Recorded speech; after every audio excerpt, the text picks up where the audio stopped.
somehow right. That's all time. That's all time. Derek Jeter is top 3 shortstop.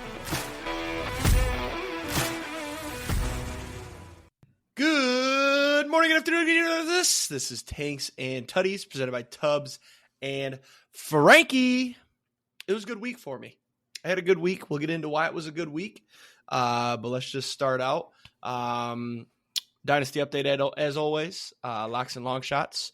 Got quite a few locks this week. Very excited to get into it. And then we've got my pick tracker, MLB, college football, NFL, all the above. So we're going to try to make it quick, try to keep it going. But let's get right into it. The Dynasty update. By the way, I do have on playoff baseball once again on this screen. So when you see me looking over here, I apologize in advance.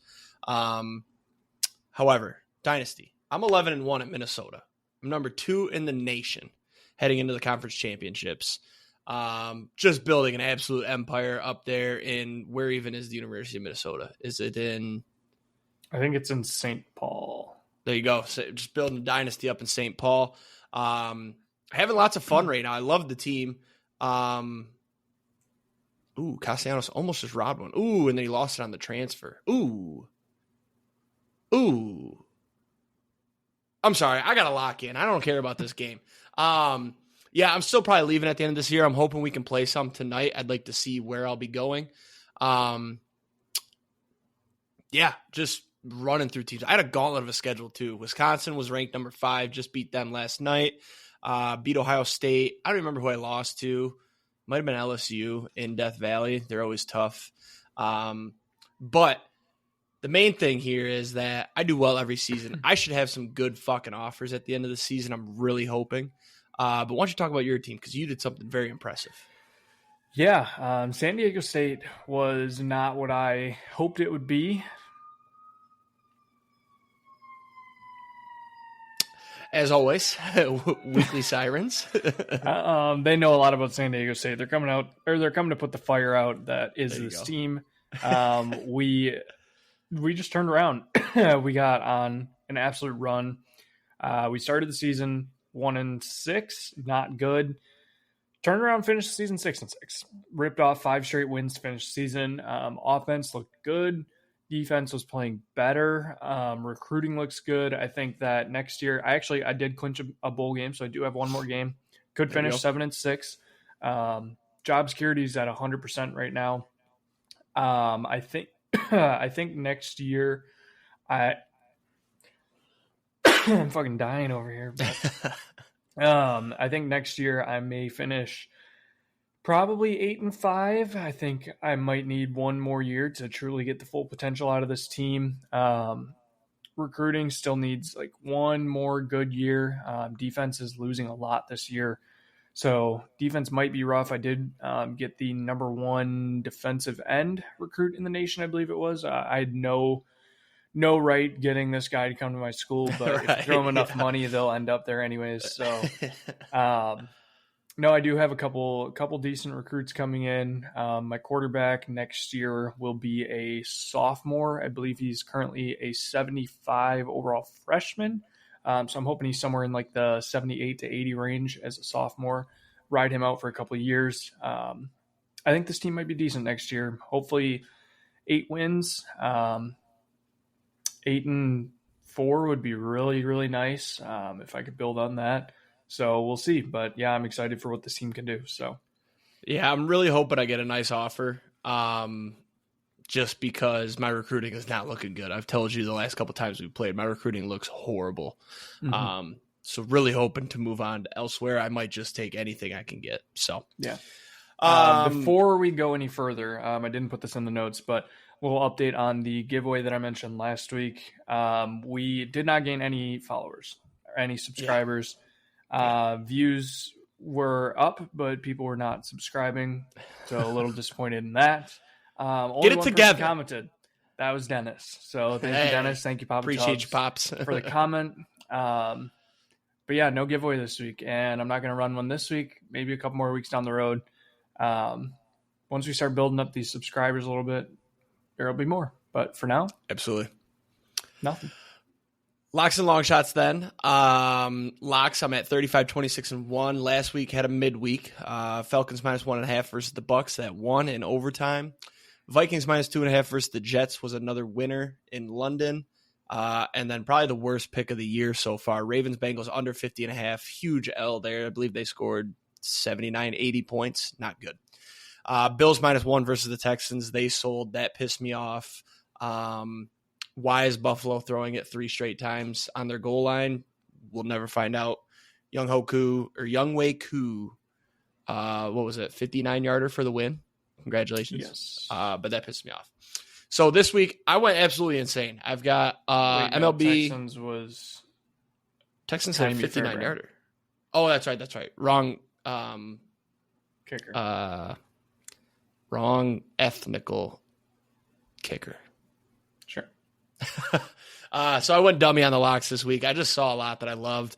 Big college football weekend. There's a lot of good games. And I basically took a pick in every big game. A lot of favorites, though, and I'll tell you why.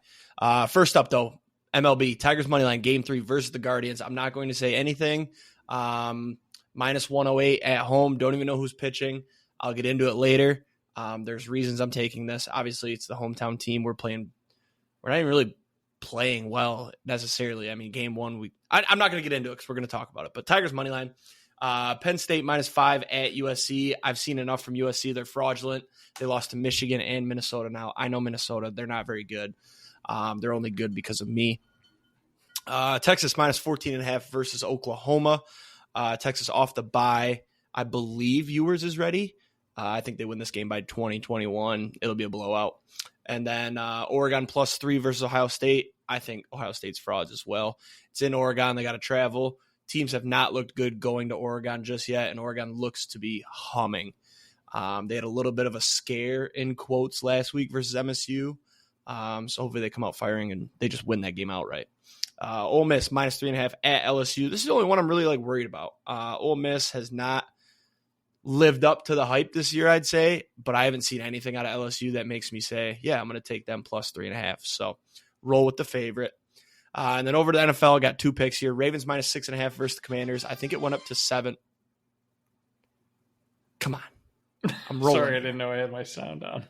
Ravens minus 6.5 versus the Commies. The Commanders have looked very good. It's time for them to take a step back. The Ravens are absolutely humming. They're a Super Bowl contender. The Commanders aren't. Ravens minus 6.5 at home as well. And then Bucks minus 2.5 at the Saints. I don't know if I'm going to count this one. But I saw this line and I said, I don't think Derek Carr is going to play. And now they're talking Spencer Rattler. So give me the Bucks minus 2.5. I think they're going to end up 4.5, 5, but I'm still counting 2.5. I don't care. I think they win by 14 it now anyways. If you can. Yep, go snag it. And then long shots then. Split it 1-1 to go to 12, 39, and 2. Still open. Scuba Cy Young plus 1,600. Enough said. Terrion Arnold over 2.5 picks. Didn't play last week. Nothing to update there. Last week I did hit the MSU Oregon parlay. MSU plus 24 under 52.5. That was a W. Purdue money line, probably the worst pick I've ever put out there for a long shot. They lost 52-6. We'll get into that later. This week, just one long shot. Oregon money line versus Ohio State plus 130. Like I said, I think they win outright. I think Ohio State's fraudulent.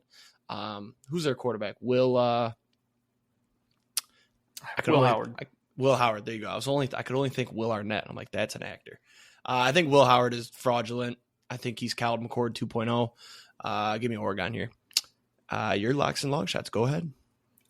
My locks. I am 47, 32, and 1. Still have the Packers to make the playoffs open. Not looking terrible. Not looking bad. I don't know. Just mid. Mid. Yeah. NFC North looks tough. Last week, we had the Packers team total over 27.5. That was almost my personal guarantee of win. Unfortunately, the team total did not hit. Probably should have. Just didn't really need to push the ball down the field anymore at the end of the game. And then we did get the win, so that was good. So loss on the team total. We had Bama minus 23.5. Also, that was a fat L. We will talk fat about that emphasis later. on the F. Yeah. This week, we're going Jags Bears under 44.5 in London. I think the travel, you're giving a rookie a game overseas in London. I don't like them to put up points. Bears defense is decent. I think they can hold the Jags. So take the under there. We're also going Texas OU over 49.5, strictly because it's the Red River. The Red River rivalry this weekend. So I'm hoping for points. Give me a classic Big 12 game here, even though it's not Big 12 anymore. And then we're gonna go hit parlay for Wednesday in the playoffs. This is weird. I'm mixing it up a little bit. Michael Massey and Bobby Witt each to get a hit parlayed on Wednesday minus 124. Michael Massey is a hit machine. He just keeps ripping off hits, but since he's a lower, not so high profile name, his odds aren't up there with some of the other stars like Bobby Witt. So we'll take Bobby Witt and throw in Michael Massey. Get a nice little parlay there for some juice that we can eat up. And then on the long shots, 23-57-1, not good. Last week we hit Texas Tech money line versus Cal. I believe this was a tight game. I did not look at the final score. It was actually against Arizona. Yes, it was 28-22 final. Yes. Thought I mixed up my teams. Maybe I was right either way. Doesn't matter. We got the win. So, and then we had the Brewers series for minus 1.5 on the wild card. They lost outright. No, they didn't lose outright. It was Mets to 2-1. They did lose the series outright. They won a game. That was what I'm getting at. Yeah. Anyways, I hear lose outright. I think they got swept. They didn't get swept. No. This week, mentioned it a little bit earlier. Jags money line plus 110. Let's also throw out the point that the Jags basically own London. Their owner wants to move them there anyways. This is basically a home game for them, so take them at plus 110. I'm going to take the Jets money line at plus 118 against the Bills on Monday night. This is strictly change of scenery with the coaching mixed with Josh Allen potentially concussed.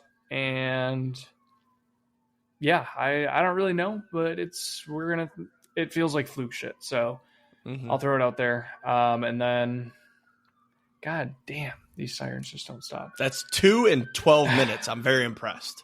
Yes. And then I have another weird one for a long shot. It's going to be another parlay. We're going to go Texas money line, Tennessee money line, and Boise minus 20.5. I almost called this the Heisman parlay, but Ewer's injured. He's not really in the Heisman running anymore, I would say. Neither is Nico. No, Nico still is. And then Ashton Genty, obviously, in there. Is the Heisman. Yeah, they're running away against every fucking team. Literally running away with the Heisman.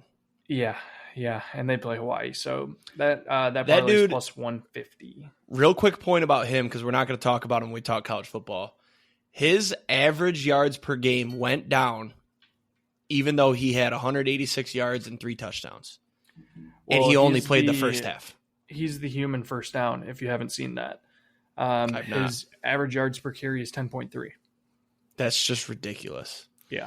It's like every time I check, I didn't watch the game, but every time I check the game cast, it's like Ashton Genty, 50-yard touchdown, 75-yard touchdown, and then he had like a 9-yard touchdown. His odds to score 1 touchdown this weekend was what, like minus 2,000 or something like that? 4,000. Yeah, and then he scored on his first play a 63-yard touchdown. So I think 3 touchdowns was minus 125. Like, that's ridiculous. Mm-hmm. And he scored 3. Yeah. It's outrageous. I do want to make one more betting note for anybody that follows us on Twitter. I have officially started the 50 days of football. We have football for 56 straight days, starting last Thursday. Mm-hmm. So I am on day 6 today. I will note it has not been going good. Fuck Travis Kelce. Tight ends are dead to me. Travis Kelce might be on the do not bet list for the rest of the year. What'd you have for him? Him to score? Yes, I had his touchdowns last night. But I was all over his receptions. Yeah, so the challenge started all right. Last year I finished up like 5 point something units. The max I've gotten to so far is up 0.78 units, and that was on day 3. And then this weekend, Sunday, was day 4. It went horribly. I think I went 2 and 6 on Sunday. And I'm now officially down 4.77 units. So a lot of time to recover. A lot of time. I think I'm taking. I think I'm going to take Liberty spread tonight. -16. Well, if you're listening tomorrow, make sure you go check what was the score of the Liberty game. Did they win by 16 or did they lose? I think they might lose outright. I'm just kidding. I have no idea. I think I took who are they playing? FIU. Yeah, I took FIU's points just because I used to watch a punter that had a YouTube channel and he played at FIU. So every time I see FIU on the spreadsheet, it's always FIU. And I think they've covered like once. No, they've actually covered. They're 3-1 against the spread. FIU is? Liberty is 1-2. Maybe I'm doing over-unders and shit then, because I've noticed that every time I pick an FIU game, I get it wrong. But speaking of my picks, last week we had a great week. Overall, now I'm up to 208, 189, and 4. I'm not sure on the percentage on that, but next week I'll start doing the percentage. Last week, 30 and 18. 208, 189, and 4. 189, 4. So we'll go 208 divided by 401. You are 51.8% against the spread. You're doing that wrong, though, because you're counting my pushes as losses. Pushes aren't a loss. No, I'm not counting them as losses. I'm counting them as total bets. Yeah, but if you do 208 divided by 401, you're counting 4 of those as a loss. You've won 51% of your bets. Your pushes don't count as a win. They are even, though. It's higher than 51%. You're doing that wrong. Anyways, yeah, 30 and 18, great week. It's funny, too, because I had some very bad picks. I'll just rattle those off quick. So Tennessee -14 at Arkansas, they lost outright. Bama -22.5 at Vandy, they lost outright. TCU -16.5 versus Houston, they lost outright. And then Kennesaw State +16.5 versus Jacksonville State. I actually felt good about this one. I've taken Kennesaw State quite a bit. I'm pretty sure they cover all right. They lost by 39. So not a good one there. Honestly, they were only 23 points from covering. It's only 3 touchdowns and 3 touchdowns and the 2-point conversion. No big deal.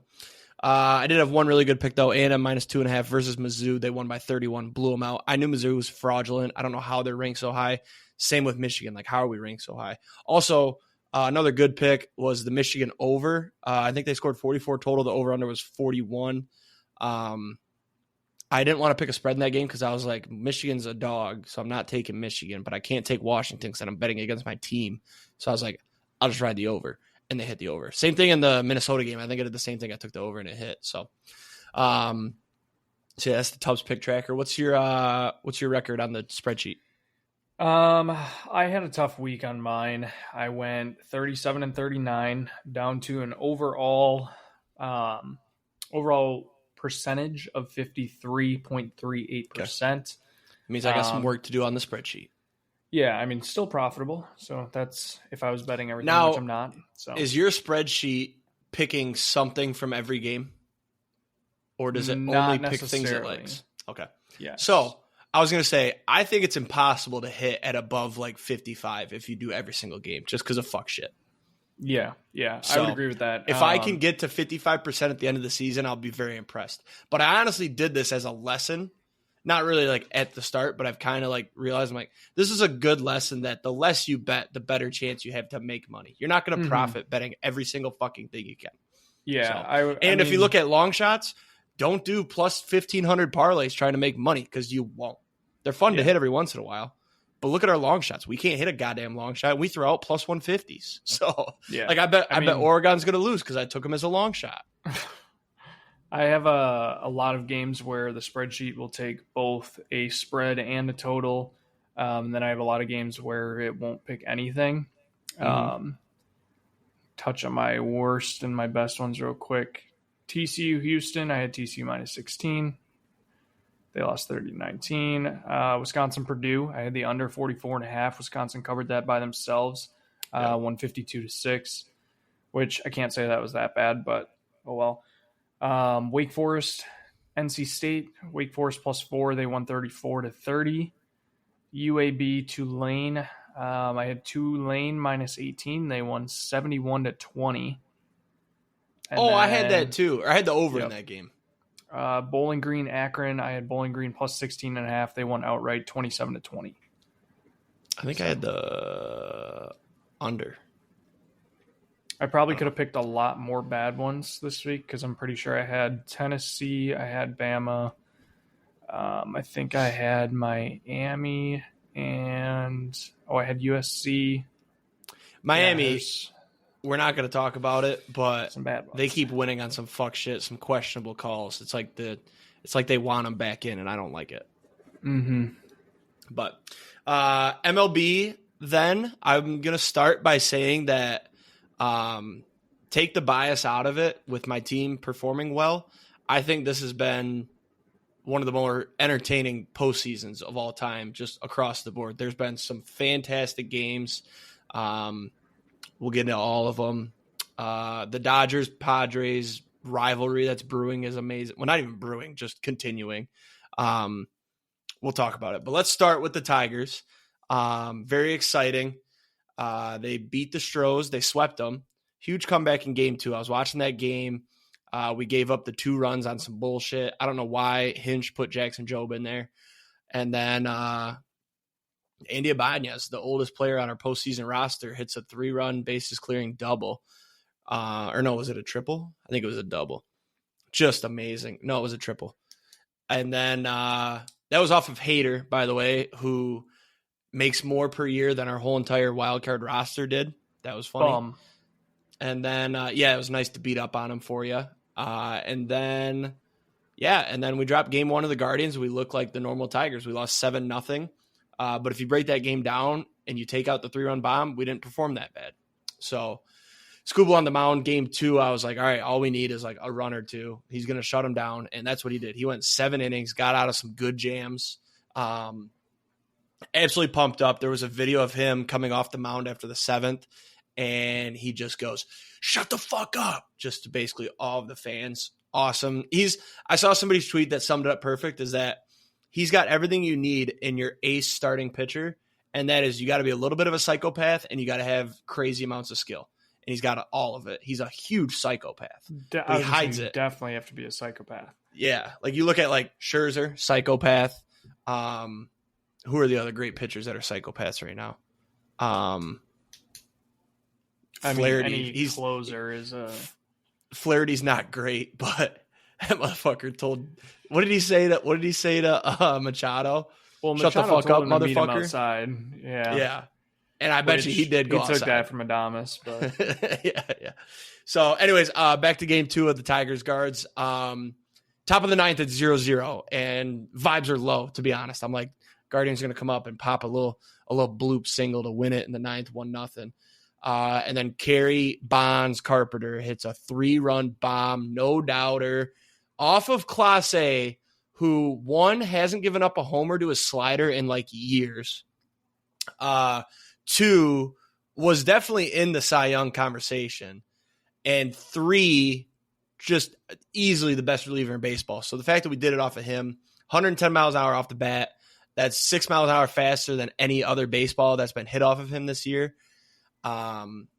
Just incredible. I mean, I was at bowling when it happened. The whole place was rocking. It was so fun.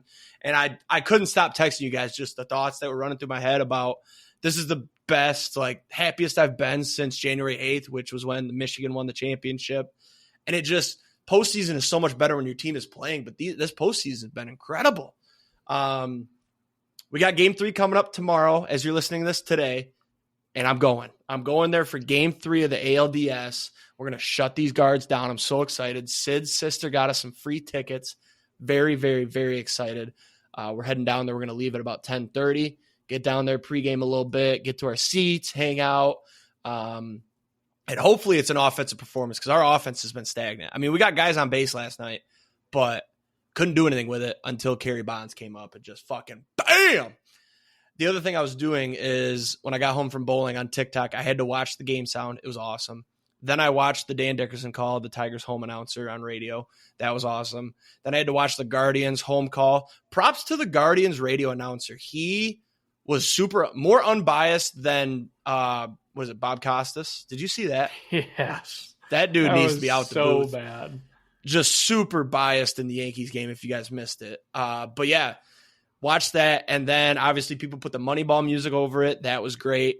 the Titanic music. That was great. So just living off of this until Wednesday. Hopefully we win Wednesday, and then I'll go back and keep watching more. So yeah, I'm at an all-time high right now. I got the Lions back on Sunday.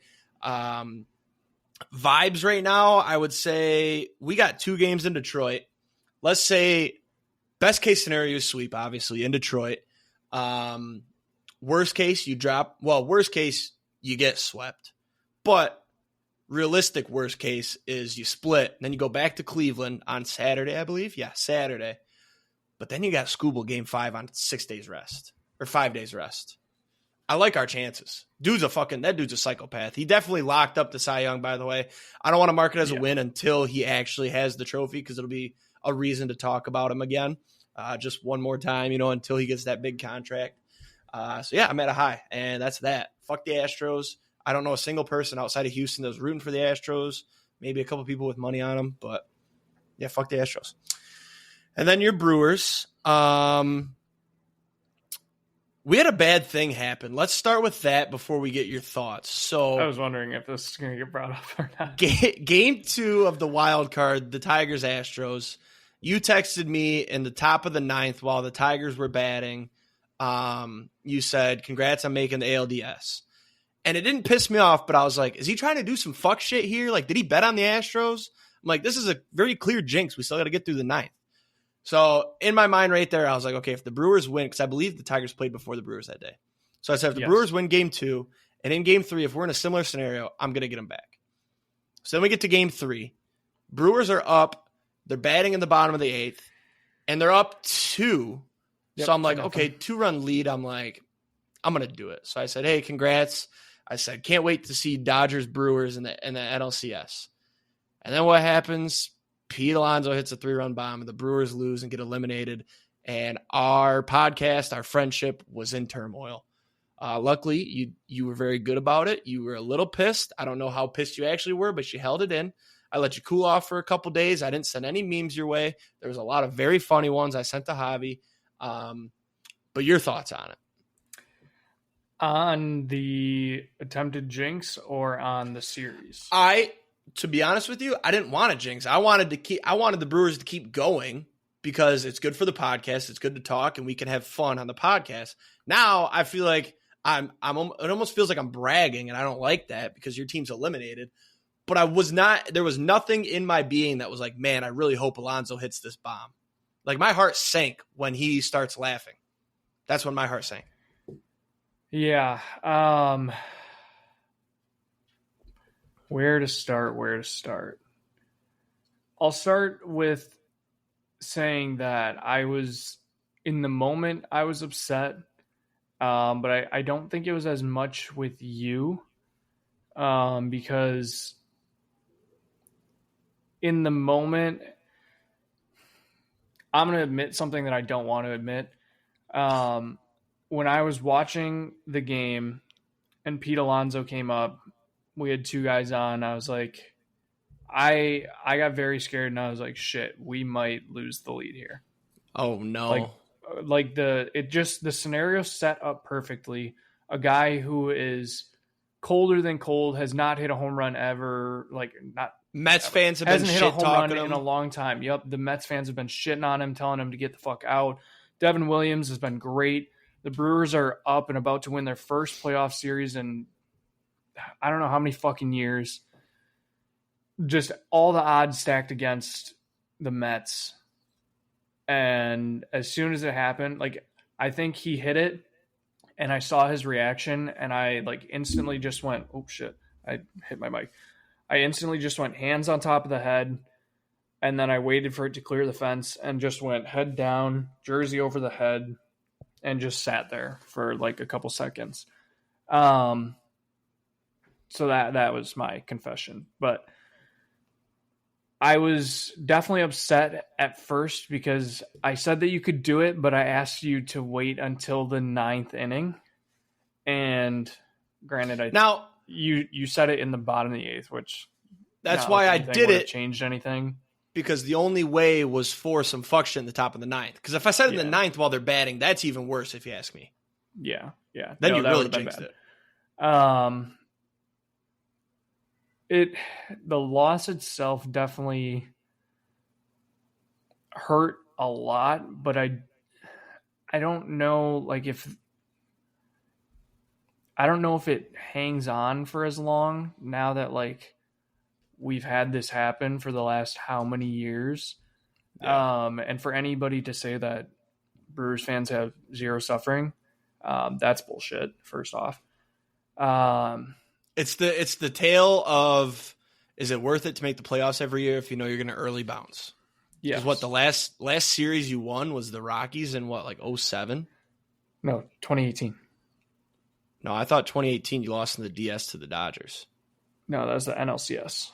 Game 7 of the NLCS. So you beat one game from the World Series. You beat the Rockies in the DS. Yes. Okay, that's what it was. Okay. I thought it looked old. Maybe it was just crummy reception. I don't know. Sorry, go ahead. One sec. Let me send a text real quick. Send a text in the middle of the podcast. Yeah, sorry. Family matters. Fair enough. So, as far as the game itself, I think there were definitely some decisions that were questionable. I think Tobias Myers could have been left out there, but also we've been doing that the entire series, pulling our starters early. And I think that is probably the biggest thing that we need to change for the playoffs, because I look at all the other teams that are out there right now. Not a single one of them is pulling their pitchers after 5 innings if they're still low on pitch count and everything. So that's a little frustrating. When it came to the bullpen usage, I had no issues with it. Bringing in Freddie in the 8th was fine. For those people that want to say we should have left Freddie in for the 9th, I look at it this way. If you leave Freddie in for the 9th and he gives up runs, everyone's going to come for your head saying that you should have used your all-star closer. Exactly. If you don't use your all-star closer, or if you use your all-star closer and he gives up runs, then it's hindsight 2020, but there's no reason you don't bring in your all-star closer who has given up 2 home runs all year in that situation, especially when he's mostly fresh. When it comes to Devin Williams, the loss is on him, but it's not like we should trade him and get rid of him instantly. I think he's still fine. Like, he's still a great closer. I don't necessarily want to see him leave. I think he made a bad decision on throwing a changeup 3-1 to Pete Alonso. You don't try and get fancy with it 3-1 and an extremely hitter's count to an extreme power hitter who excels on changeups.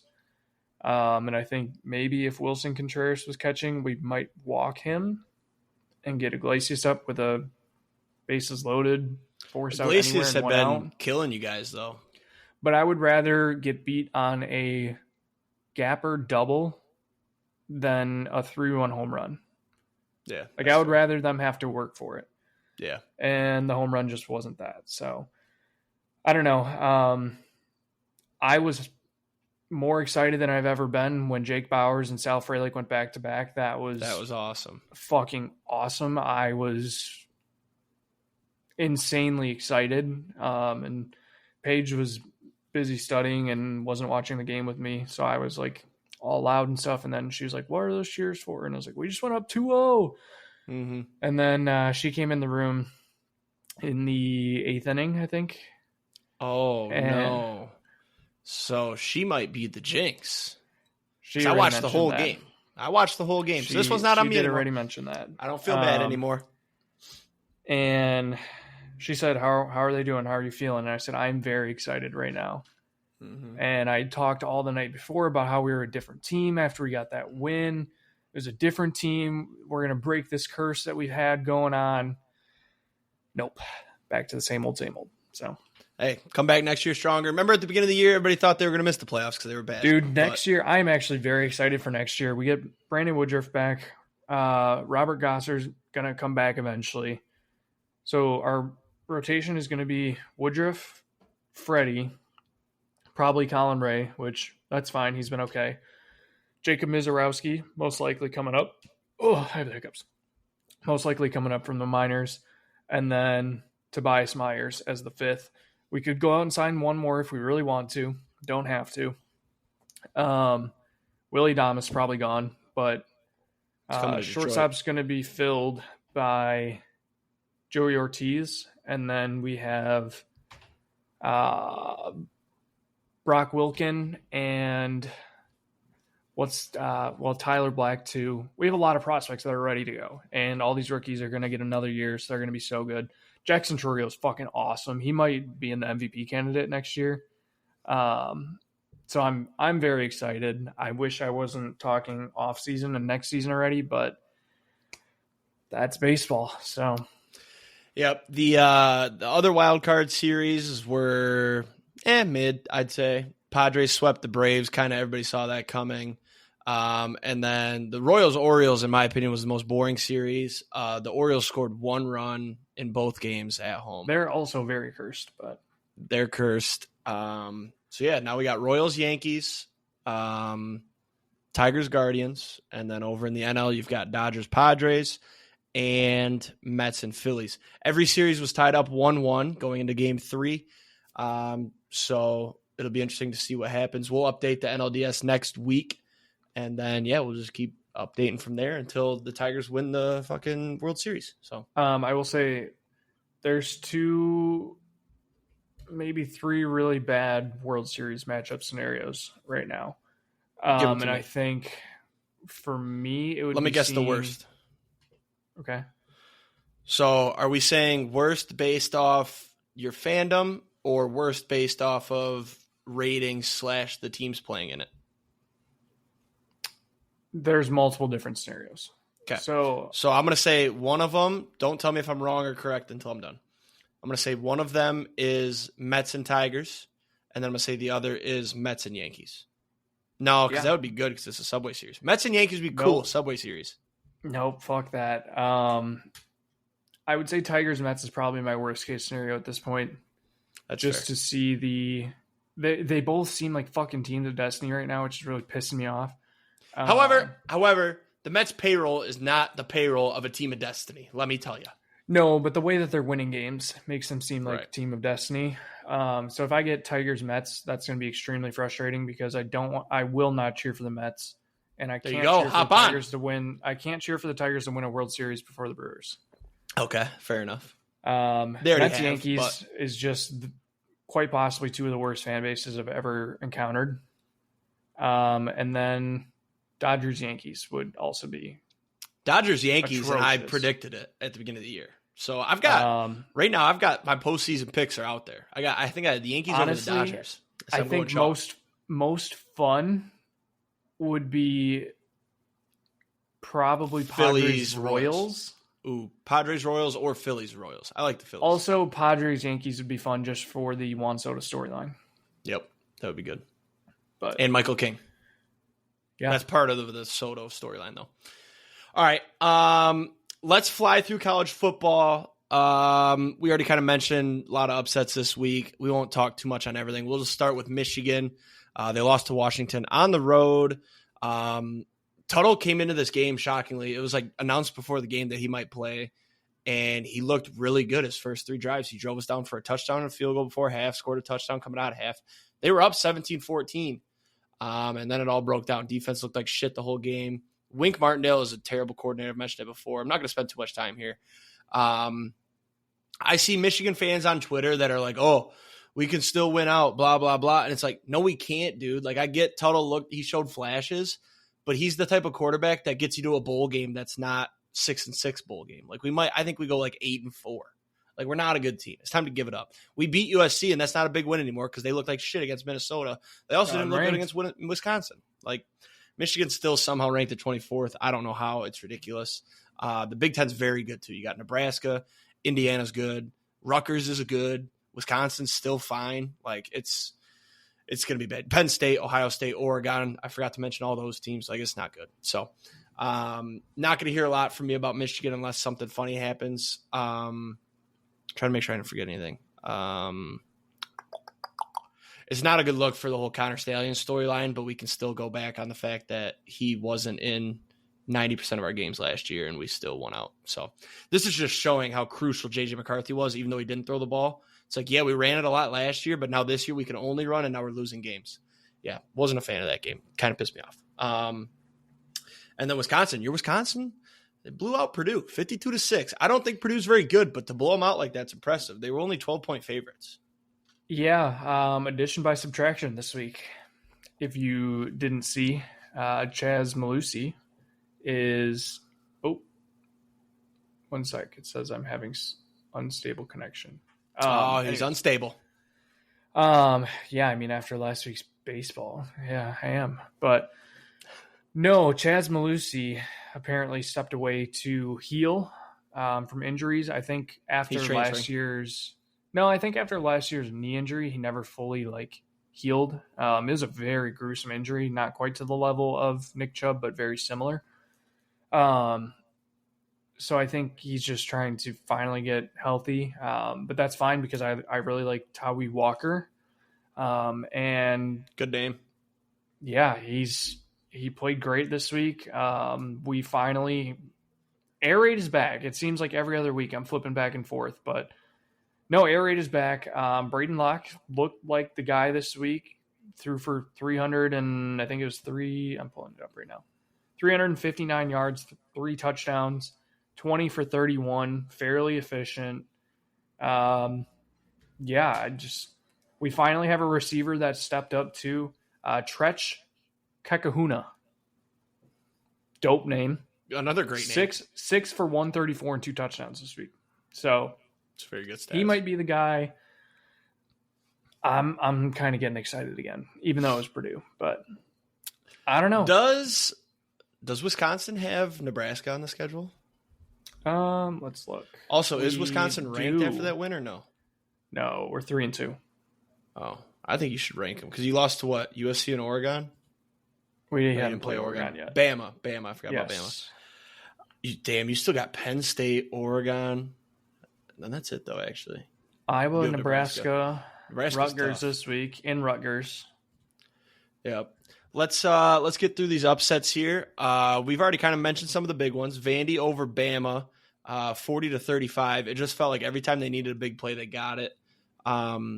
The fans carried the goalpost 3 miles to the river down there. They carried it down Broadway. Awesome to see. Always love a good upset, especially number one. And especially after Saban said every SEC stadium's hard to play in except for Vandy, and then they go in there and lost. Great. Vandy's just trying to be Tennessee. What was I going to say? Speaking of Tennessee, they lost to Arkansas 19-14.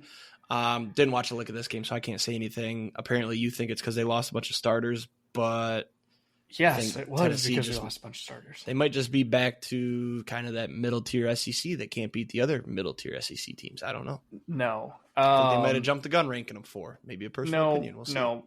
Considering we only dropped from 4 to 8 this week, I'm not that concerned. You only dropped from 4 to 8 because there was a bunch of other teams that lost. 10 and 9 lost in front of them. That's why. Mizzou dropped fucking 20 spots. That's because people found out Mizzou's fraudulent. Well, no. Tennessee lost Dante Thornton, their number 1 receiver, early in the game, and then they lost, I think it was Brew McCoy, who's like their number 2, number 3 receiver, but both were like fairly big guys. And then I think they lost a couple guys on defense as well. I think the worst part about this game, I didn't watch much of it until the end. I turned it on for like it was right after Arkansas scored on their last drive. The most frightening thing I witnessed this entire game was the last play of the game when Nico looked like Joe Milton and decided to, I'm not really sure what he tried to do. He tried to run. Oh, I remember that. Down the field on 4th and... Well, he got the first down. He got the first down. Didn't. He did. It's just the problem is they ran out of time. Yeah, well, the time was expired by the time he took off for the first down, and that was the most confusing. And I was like, as soon as he took off, I was like, "What the fuck are you doing?" Yeah, and then I saw he's a sophomore though, so you comparison. get to use he's a freshman, isn't he? Yeah, redshirt freshman. Yeah, so you get to use the excuse he's young, so he's fine. I saw the side-by-side comparison of Nico and Joe Milton when they both did the same play, and I was like, no. Not good. The thing I was going to say about these is that did you know when a team storms the field after a win, the NCAA can make them pay the team they just beat for storming the field. So Vandy was a first-time offender. They had to pay Bama $100,000, and then Arkansas, it was like their third or fourth offense, so they had to pay Tennessee $250,000. It's insane. I didn't know that was a thing. I think it's stupid, especially when it's like two somewhat decent teams like Tennessee and Arkansas. Right? Yeah. Like Arkansas can be good. So yeah, like, Arkansas's got to act like they've been there. Couple of years. Yeah. So Arkansas's got to act like they've been there. They're SEC, but Vandy, that's absolutely do it every single time. If Vandy, you're messing. We'll never see that again. Maybe I'll go to Vandy. Here we go. That's what I'm going to do. Hopefully I get an offer from Vandy. I'll go there immediately. Head coach. It's got to be head coach, though. I'm not going to take a coordinator job there. Yeah. The other upset, there was obviously some other rank upsets with A&M over Mizzou, but A&M was favored, so that's not an upset in my eyes. But Minnesota beat USC 24-17. Just kind of showed that USC ain't really all that. But that's that for college football, right? You ready to do some NFL? I think so. Very good. Let me pull up the scoreboard here. We're just going to kind of, I guess we'll fly through some of these. Just kind of hop in if you got any points. I wasn't fully in it on football this week. I think because my team wasn't playing, it kind of makes it hard, but we'll spend some time on your Packers if you'd like. But let's just start with Falcons Bucks. Thursday night, I didn't watch. I went to bed early Thursday night. Unfortunately, missed a great game. What was I watching? The Brewers game Thursday night. Yeah. Yep. So Falcons in OT. Kirk Cousins 500 yards, 4 tutties, unreal. Bucks are fine though. I mean, the Falcons are just proving that they're a good team. They almost beat the Chiefs. So. And then over in London, we had the Vikings over the Jets. Rodgers threw 3 picks. We do need to mention this. Robert Saleh was fired this morning. Apparently it was caught him off guard. I read a report that the owner walked into his office while he was working and told him, pack your shit and get out. And then they wouldn't let him talk to the team, so he had to be escorted out by security. I think that's the most fucked up thing. He should be able to go address the team. But I 100% can see Rodgers saying, get him out of here and don't let him talk to me. I saw some pretty nice fan conspiracies that I'm a little bit hoping for. Saleh and LaFleur coached together for a very long time. And Jeff Hafley, our defensive coordinator, who was at Boston College, there's some connection with him and Saleh. And if you saw the defensive metrics of the Jets since Saleh was hired, they were first in like EPA and first in something else. It helps that they had some dogs. If Saleh wants to come be like a defensive assistant or something. See, he won't do that. Brother. I don't think he'll get another head coaching gig. What I was hoping for is he takes the rest of the year off, spends time with the family, whatever. And then I was hoping Aaron Glenn would get a head coaching job and then our DC position would be open. We'll grab Saleh because he's from Dearborn. That was my hope. Because that dude is a great D coordinator. And I think he could have been a good head coach. I think he got fucked that year one, the Jets were trash. Then they got Rodgers and he got hurt. And then they only gave him 5 games this year. And because Rodgers didn't like him, he's canned. It's bullshit. For people to be like, oh, his record as the Jets coach. Yeah, he had fucking Zach Wilson. Right. Like Zach Wilson. And who was the other one? Mike White. Mike White for a game or two when he was cool. Yeah, I feel bad for him. He could pick up a D coordinator gig this year if he wanted. Maybe he'll take a step down and stay with the Jets as a D coordinator. But the Jets are in flames. But like you said on your long shots, a little preview for Paige's picks. I'm taking the Jets. I think they win. It's just some type of bullshit where, Rodgers was right. Bears whooped up on the Panthers 36-10. Caleb Williams coming out game. However, it is the Panthers, so we'll see. I think the Bears are a fraudulent 3-2, if you ask me. Andy Dalton might be back to a pumpkin. He might. Did you see the throw Bryce Young made when he came in? He threw a dot. Also threw some bad throws, but he had that one where I was like, he had the one. I'm telling you, this guy's got some talent. Probably the game of the weekend. Second best game of the weekend. Ravens-Bengals. Ravens 41-38 in overtime. This game was fun. The Bengals had a stranglehold on it the whole game, and then the Ravens charged back at the end, got some big stops, went to overtime. The Bengals got the ball on a fumble from Lamar, and then they were at like the 40 or the 30, And they just ran, super conservative. So Evan McPherson had a 53-yard field goal, and he missed it. So the Ravens, what was it, 1 or 2 plays, Derrick Henry down the field, and then Justin Tucker made the chip shot. It was just... Yeah, it was like a 40-something yard run by Derrick Henry. It's like, I get it. You want to be conservative on the play calls, but... 51 yards, and then... You could have given him another chance. So, and then Lamar also made some outrageous throws in that game. I think the Bengals the one where we were talking and he fumbled it and then ran around. I was like, Lamar, just get rid of it. And then he threw a touchdown. And I said, okay. Yep. Joe Burrow also 5 touchdowns, 390 yards. Just if that dude had a defense, they'd be winning a Super Bowl this year. But their defense, I'm loving this for fantasy because it's their defense is so bad and they're just going to have to throw all the time. We need some injuries if we want to somehow, we as a league want to beat you. Your team's ridiculous. Dolphins, Patriots, huh? I'm only 2-3. Yeah, you're 2-3 with the most points scored in the league, though. I'm 2-3 with, I think, the least scored. Dolphins, Patriots, stinker of the week. I have nothing to say here. 15-10, the Dolphins won. You got anything? I got nothing. Devon Achane, injured. Yep, shocker. Called that one. Come on, Mostert. Bye week, though. Commanders, Browns, 34-13. Commanders, Browns are a dumpster fire. Nothing to say there. Terry McLaurin, a couple nice catches. Browns, just please start Jameis Winston. Yeah, just cut Watson. Just eat the contract. Jags and Colts. This was probably the third best game of the week. This thing was Jags pretty much had a hold on it. Tank Bigsby, a couple huge carries. If the Jags would acknowledge, hey, we got 2 pretty good running backs. If we split time to keep both fresh, similar to what the Lions do, they'd be great. You got, and there's probably some sort of sweet nicknames there you could do. Travis the Tank. I don't know. The problem is, like, who are we talking about last week with this? ETN is the receiving back like Gibbs. Tank is the rushing back like Montgomery, but they need it to be the other way around. Right. Yeah. It's the same as Breece Hall and Braylon.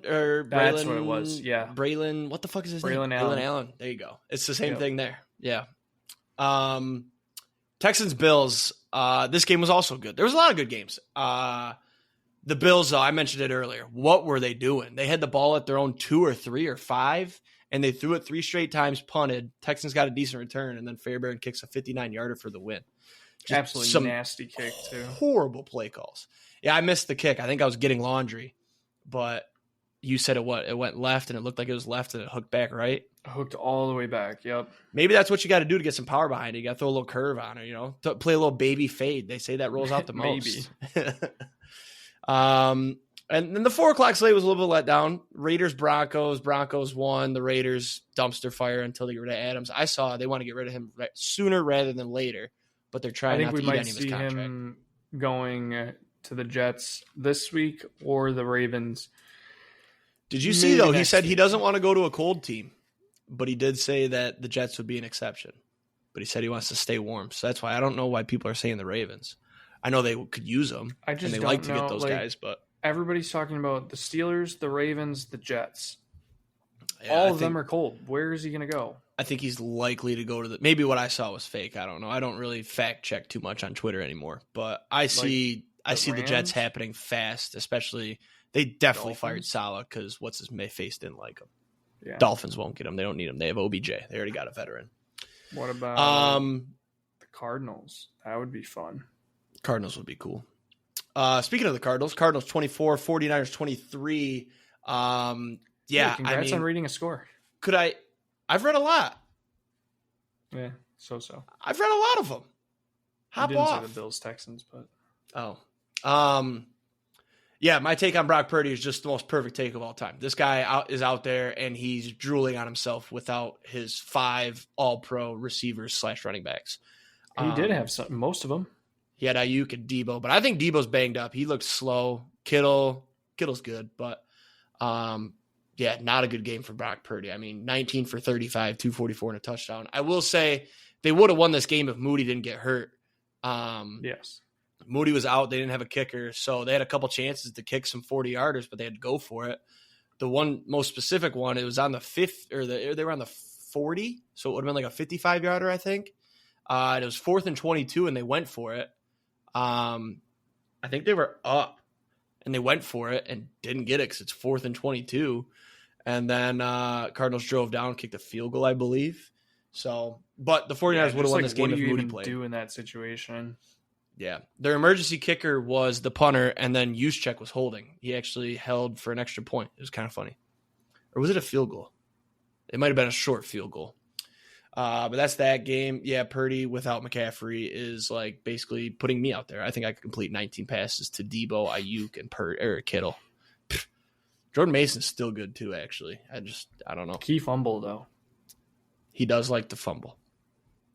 And then your team, Packers 24, Rams 19. Let me give my thoughts on this game. Jordan Love with one of the most historically bad throws I've seen. I'd put it right up there with Dan Orlovsky running out of the end zone. Bad take. It's not equal, but I'd say Dan Orlovsky running out of the end zone is like 1A. And then 3B is Jordan Love's throw to avoid the safety pick 6. That's pretty bad. Nope, At least Orlovsky only gave up 2. Was it a good play? It was a good play. No, I know you didn't see it. Actually, you were shopping. That's right. No, I did. I've seen the replays. You didn't see it live though. I wanted to hear your reaction live. I mean, I've seen the replays of it. That's basically the same thing, just not in real time. It's not live. I do genuinely think it was an okay play. It wasn't like horrible. There is no way you're going to sit here and tell me that was an okay play. No, I do. Let me explain. Because he no-look threw it up in the air for a pick 6. Kraft was the emergency check down, and as soon as he saw Love get hit and start falling, he gave up, and that's where Love was throwing. It was in that direction. And I can't put up. No, so if we give up the safety, he played 2 so points. Bad. No. If we give up the safety, it's 2 points. We give them the ball back. We probably end up losing that game.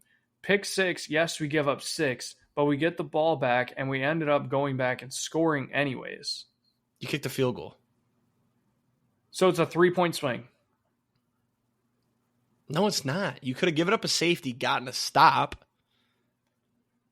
But if you give up the pick 6, then you don't have to get a stop. We are going to move on and talk about something else because you are outrageous for trying to say throwing a pick 6 is better than taking a safety. Or Jordan Love, realize you're standing in the end zone and throw the ball away. That's another option. I'll have to find the video that I saw that made me think, okay, that was a good play. Because no, it was. No, it's time to move on. We're already at 57 minutes here. You're going to waste more time talking about how a pick 6 was better than a safety. That's fine. Packers won. They did win. A win's a win. And it was your personal guarantee. It did get scary. Lions actually lost the bye week because the NFC North went 3-0 this week.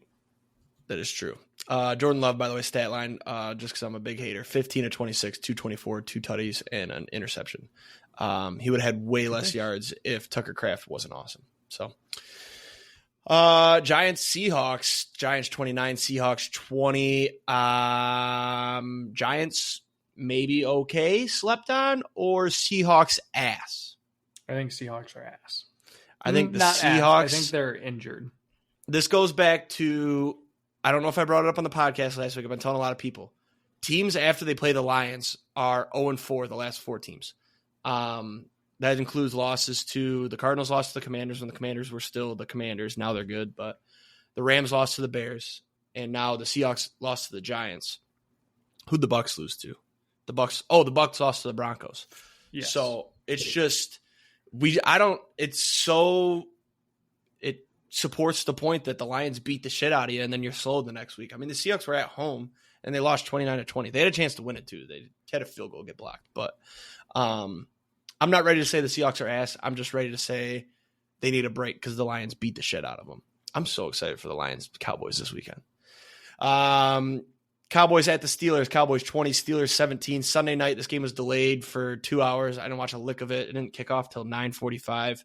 I did see, though, funny stat, Dak Prescott, the only player in NFL history to throw an interception on 2 different days in the same game. That's a hilarious stat to say. You got anything on this game? I got nothing.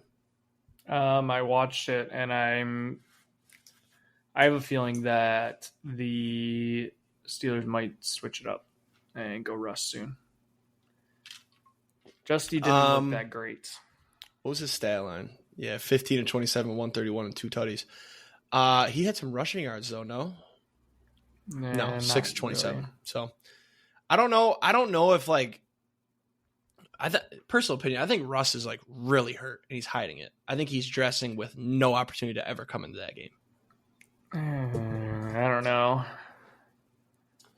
I guess time will tell. Monday night, snoozer, Chiefs 26, Saints 13. Kareem Hunt, what is it, 2019 now? He's just all of a sudden running for 100 yards and a touchdown? Like, what the fuck is this? Like I said, I'm glad that I have him on my fantasy team. Actually, it really is 2019. You got Kareem Hunt, 102 yards and a touchdown on 27 carries, and then Juju Smith-Schuster, 7 for 130. What the hell? Playing against Alvin Kamara, and we were just missing Michael Thomas. Yeah, that's all we needed for it to be 2019. Why does Fox do this with the 2 batters away? Bryce Harper. I don't care. Big man pick was awesome in this game. I did see that. You're really tweeting during the podcast? Yep. What a joke. Got to get my picks out for 50 days of football. Let's do Paige's picks then quick. You had a good week last week, 10-4. Paige went 9-5. I stayed even at 7-7. So total, you're 47-31. You got 3 back on me. I'm 40-38, and then Paige is 35-43. So let's start. 49ers at the Seahawks on Thursday. Paige is taking the 49ers. I will also take the 49ers. Going with the Seahawks, I think they bounce back because they didn't play the Lions last week, and I'm just going to keep rolling with the 49ers are fraudulent. They're not fraudulent. I'm just going to keep rolling with Brock Purdy can't play. I'm going to adjust my take. Brock Purdy is not good when McCaffrey does not play. That's my take. There we go. McCaffrey might be back in 2 weeks, I said. No fucking way. That dude has no legs. I'm convinced. I haven't seen a single picture of him. Nothing of him training. I'm convinced he had to get amputated in Germany. They fucked up some surgery and he had an amputation, and now they're hiding it. Jags at the Bears in London. Paige is taking the Bears. I hate that you are on the same page as me, but I will take the Jags. I'm on the Jags as well. I won't be able to get over the Bears. Won't be able to get over the Bears being ass and the Jags underperforming, and the Jags own London. We all know this. Cardinals at the Pack. Paige taking the Cardinals. That's fucked up. Packers. The Cardinals are due for one of those like games where they look unstoppable. Like they haven't looked good the last 2, but I'm still taking the Packers. I think the Packers defense very good. Packers defense very good. Jordan Love has been underperforming, so he's due for that breakout game where he looks like, holy fuck, I've got 10 more years of this shit. And it could be this week. I think the Cardinals Xavier defense is McKinney, really good. fucking stud. He's a dog. Colts at the Titans. Paige taking the Titans. I'm going to take the Colts, and I have no idea how I feel about this game. Taking the Colts just because Joe Flacco apparently can run, and he's not out of any game. We watched that game on Sunday. He had a 15-yard run. They cut it back. They were winning at one point. Joe Flacco can win any game, and I think they might as well just sit Anthony Richardson the rest of the year. Give me the Colts. Texans at the Patriots. Paige is taking the Texans. I'm going to take the Texans as well. There's a small part of me that wanted the Patriots when I saw Drake May starting, but I'm still taking the Texans. Is that official? Official. He's starting. So, still on the Texans, though. The Patriots are just bad. I do hope with Drake May. I hope with Drake May the offense becomes more dynamic and Ramondre Stevenson can get some fucking points because I need fantasy to get going here. I'm 2-0 in the last 2. 2-0 in the last 2. Bucks at the Saints. Don't let me get hot now. Paige is taking the Bucks. I will take the Bucks. Taking the Bucks as well. It was announced Derek Carr probably not playing. It's my lock. Give me the Bucks all day. I almost just switched to the Saints because I forgot that Derek Carr wasn't playing. Mm-hmm. We got a lot of agreement this week, looks like. Oh, we got a couple. Oh, okay. Sorry, I'm looking at it. Browns at the Eagles. Paige taking the Eagles. I will take the Eagles. I'm taking the Eagles. I will not take the Browns until Deshaun is benched. Hot take: if the Eagles lose this game, Sirianni gets fired. Hopefully, coming off a bye. If they lose to the Browns coming off a bye, they might fire Sirianni. If they don't fire him, he'll be killed by the fans. So yeah. Especially since they are now healthy. I think Devontae Smith should play. AJ Brown should play. Coming off a bye, yeah, that's a must win for Sirianni to keep his job and not die. Commanders at the Ravens. Game of the week. This one? Yeah. No, my game of the week is the chalk pick. Okay. Secondary game of the week. Yeah. 1B, not 1C. Yeah. Paige is taking the Commanders. I will take the Ravens, but I hate this spread. I hate this spread. It's like you said with the Patriots earlier, those 6-7 point spreads, those dogs have been barking. So I'm still taking the Ravens, though. They look very good. It's my lock, but I hate it. Because the Commanders are fun, too. I just can't take them. Chargers at the Broncos. Paige is taking the Chargers. I am on the Broncos train for right now. I'll take the Broncos. I was 50-50 on this one because the Broncos defense is very good. But I don't trust Bo Nix yet. Give me the Chargers. Steelers at the Raiders. Paige is taking the Raiders, and I might finally get it. I'm taking the Steelers. Russ Prove It game. 1 week you're going to be right. Week 6. 1 week you're going to be right. I'm taking the Steelers as well. I think the Raiders are just a dumpster fire. I did like Max Crosby chirping Bo Nix down 14 points, though. That was very funny. Be louder. They don't understand. Yeah, that's good. Game of the week, Lions at the Cowboys. Redemption. Nah. It's an okay game. Paige says, Cowboys. That's wrong. I'll take the Lions. I'm on the Lions as well. This is a big-time revenge game for last year's fuckery with the refs, and the Cowboys haven't looked good. Coming off a bye, I love it. Love this spot. Falcons at the Panthers.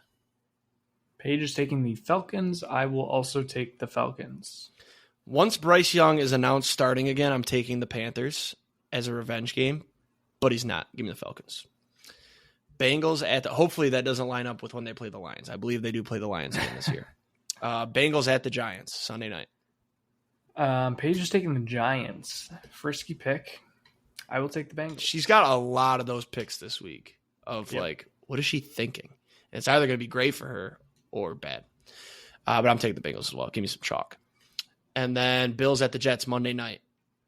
Paige is taking the Bills. I will take the Jets. Taking the Jets as well. Let's get weird. It's like we said, it's your long shot. It's weird. Salah got fired. Maybe Rodgers can do whatever he wants now. I think the Jets somehow win this. And maybe who's Josh their interim Allen, coach? Their D coordinator. I forget his name. But apparently he's universally loved in the locker room. Not Nathaniel Hackett is the key. Survivor Paige got eliminated, so you officially won. Are we just going to have you run it out until you lose? Sure. She lost to the Colts, by the way. Yep, lost with the Colts. That's right. That was a bad pick. One. I want to say if I had to rank the games of the week this week, I would put Commanders Ravens 1, Jets Bills 2, Bengals Giants 3,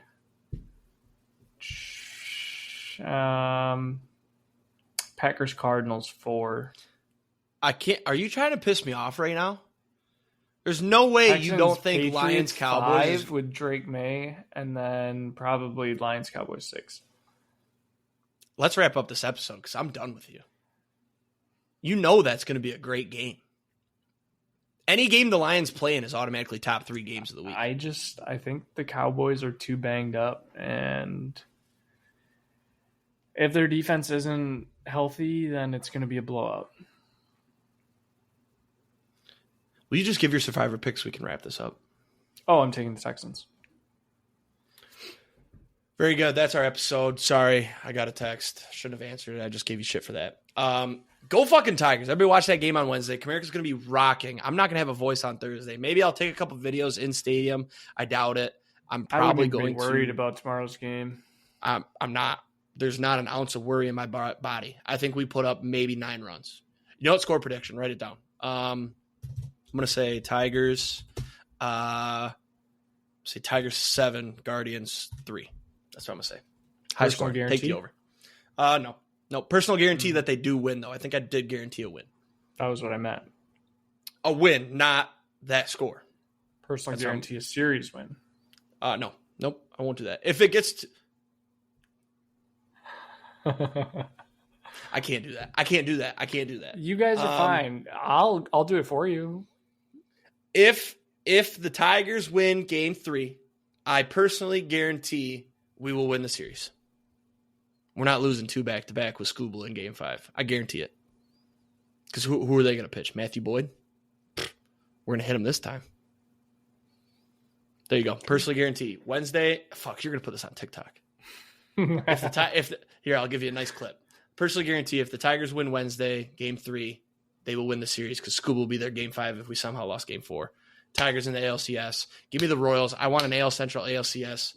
Winner goes to the series. And then I got the Tigers over the Padres. Let's get it done.